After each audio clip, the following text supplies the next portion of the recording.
Hoje a gente vai mergulhar fundo num mistério científico que durou, olha só, 165 anos. A gente está falando do primeiro organismo gigante que já viveu em terra firme. Então se prepara, porque estamos prestes a reabrir um caso que a paleontologia considerava encerrado. Vamos voltar no tempo, mas muito tempo mesmo, uns 400 milhões de anos atrás. Esquece os dinossauros, eles nem sonhavam em existir. A paisagem era outra coisa, quase alienígena, dominada por uns pilares gigantescos, alguns com até 8 metros de altura. Era um mundo bizarro, e essas estruturas eram os reis do pedaço. E a pergunta que ficou no ar por mais de um século e meio é exatamente essa. Que raios eram esses pilares? O que eram esses organismos? Essa é a questão central que a gente vai investigar hoje. Para a gente entender a reviravolta impressionante nesse caso, primeiro a gente precisa dar uma olhada nas pistas originais, no enigma que deixou gerações de cientistas coçando a cabeça.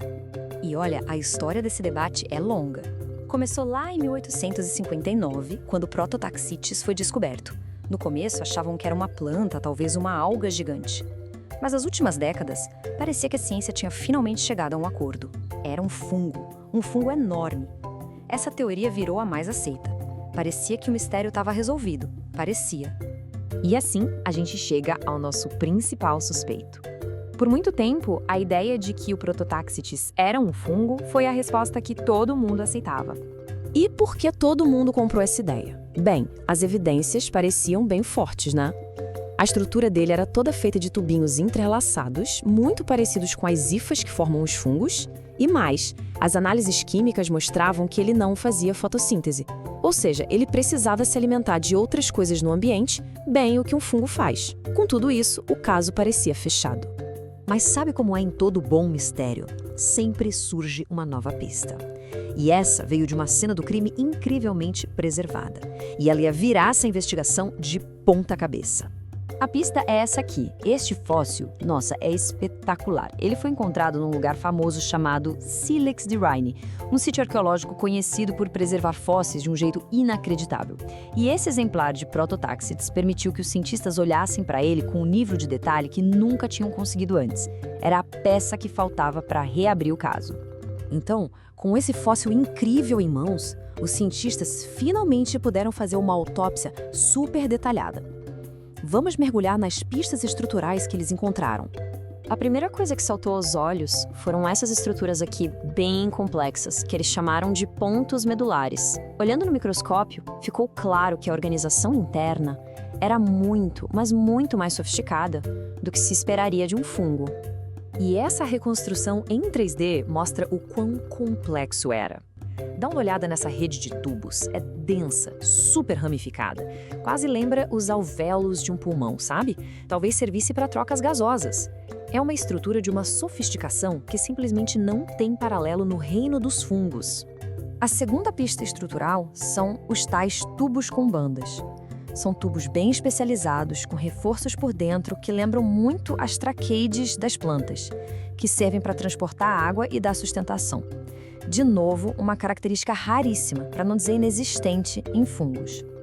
Então, o ponto crucial aqui é o seguinte: a anatomia interna com esses pontos medulares complexos e tubos especializados simplesmente não batia com o perfil do nosso principal suspeito. O álibi do fungo estava começando a ruir. Mas a investigação não parou por aí.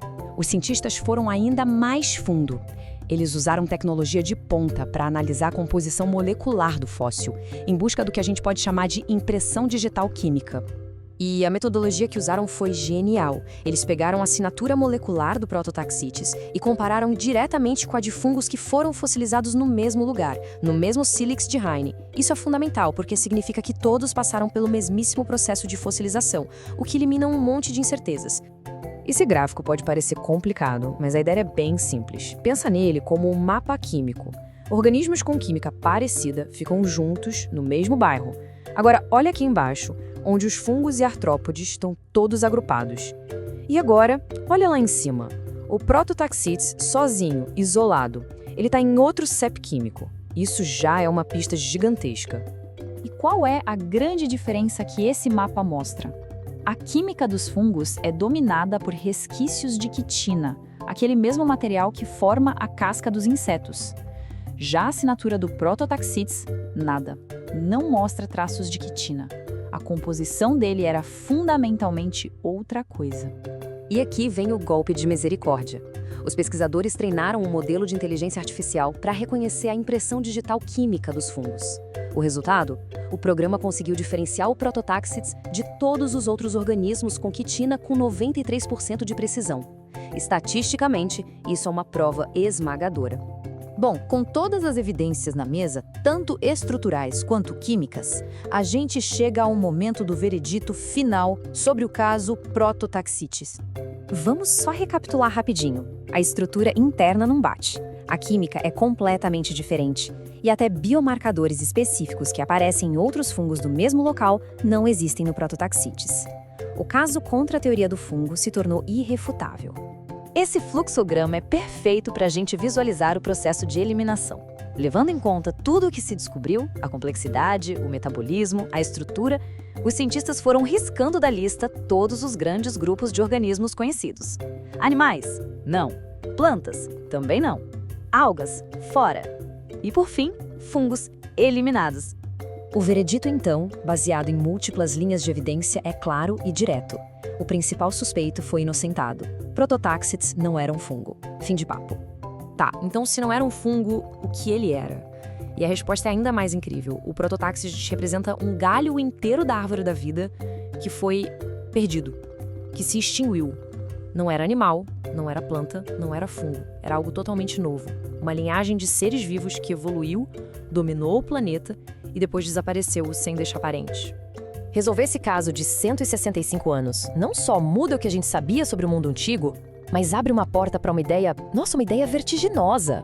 Se um organismo tão grande e comum pôde existir completamente fora dos reinos da vida que a gente conhece hoje, o que mais será que está escondido nos fósseis, só esperando para reescrever a história da vida mais uma vez?